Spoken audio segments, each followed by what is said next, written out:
All right, so to pick up where we left off yesterday, we talked about the Aztec Sun Stone. We talked about angles and doing the stair step pattern and what type of patterns we could use, very sharp angles, to make our own version of the sunstone. Remember, there was no curves or circles besides maybe the exterior circles. And we drew it out in pencil, traced over it with Sharpie marker. I just took an eraser real quick and erased some of the pencil markings. We had several different examples.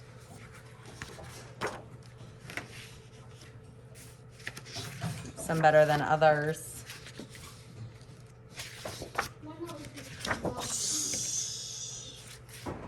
Okay, so today we are going to continue this and we are going to do some coloring on here. The reason that I had you do Sharpie, these other ones in the past, we used crayon with and it smeared, and I'm not trying to do that anymore. So I'm trying to straighten this out.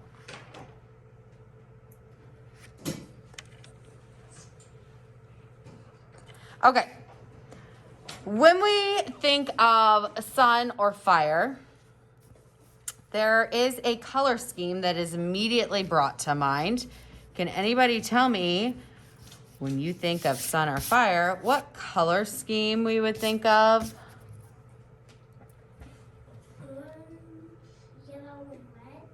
Say it again. Orange, yellow, and red. Orange, yellow, and red. Very good. So yes, that is correct. However, can you tell me what that color scheme is called? Real loud. Warm color. Very good. Our warm colors. So you may use tints and shades. Nobody should have their hands in the crayons. You may use tints and shades of warm colors. I'm digging out some warm colors right now as we speak because personally, Mrs. Charlotte likes to have her stuff ready to rock and roll before she gets going. Okay. I am also probably going to dig out some neutral colors in the brown. So neutral means they're not really warm, they're not really cold. Neutrals include black, browns, and grays. And like all various versions of it. Now, no. So, a question that comes up a lot when we are doing this is about the color pink. Pink is really technically a warm color because to get pink, you add white to the color red, and red is a warm color. However, if we end up doing our whole sun in pink, it no longer looks like a sun and looks more like a bubble gum situation. I don't know.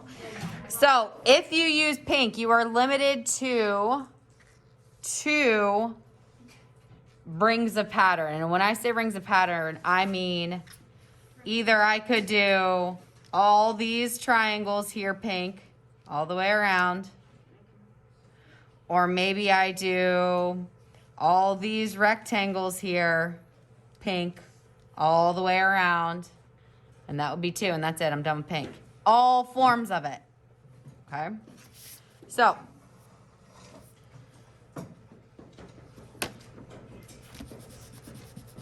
that's bothering me. Sorry.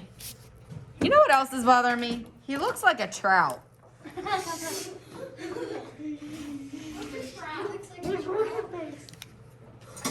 There we go. Okay.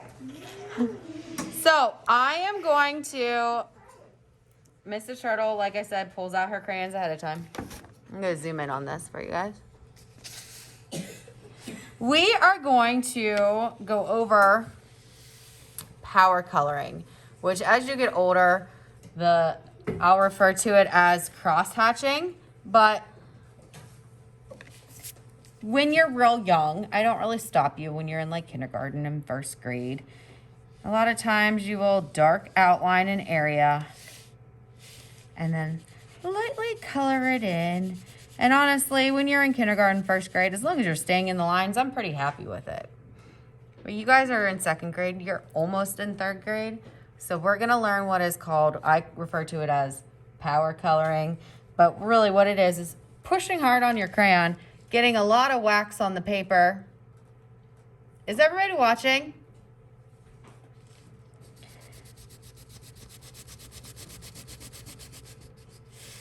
You see the difference between this and this? The honestly looks like it's orange. Like, So, this is coloring real light. This is what I call power coloring. And that's just, like I said, putting a lot of wax on the paper. Do you have a question? Are we supposed to like cut them out or no? Yes, you will cut them out. Some of you have already cut yours out. If you haven't, that's fine. Color it first, then cut it out. Okay? So, when we go to color this guy, everything is going to be colored with the exception of the whites of his eyes. I do not want yellow or red eyes here because then your guy looks possessed. I really wanted the red eyes. Why would it yellow eyes make them look so dead? Like, I want Because they look evil.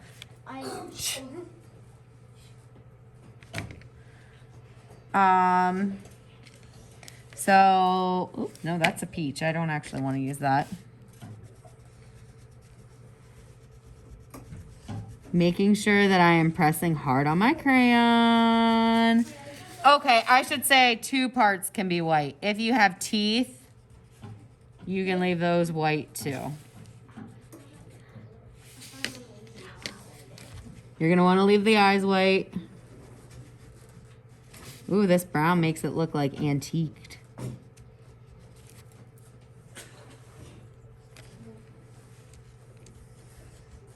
Okay. So when I said that you could use pink a total of 2 times, that can be the same pink. It could be 2 different pinks, but either way, you're only using pink 2 times. And when I said a repeating pattern, I use this as an example. Maybe I use pink here, and this is a repeating pattern all the way around.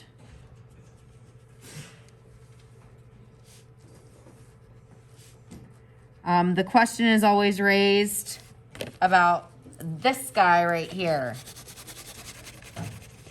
which is that purple red. We're gonna put that in the classification of pink. So you got the purple red, you got the pink, you have the light pink. 2 times only. Okay? I will pull out a tray of scissors because I did not put bins on your table. I will pull out the tray of scissors for those of you that did not get to cut when you were done coloring. On your table, I also have the Sharpie markers for you to finish tracing and the visual packets for you if you need them as reference to finish drawing.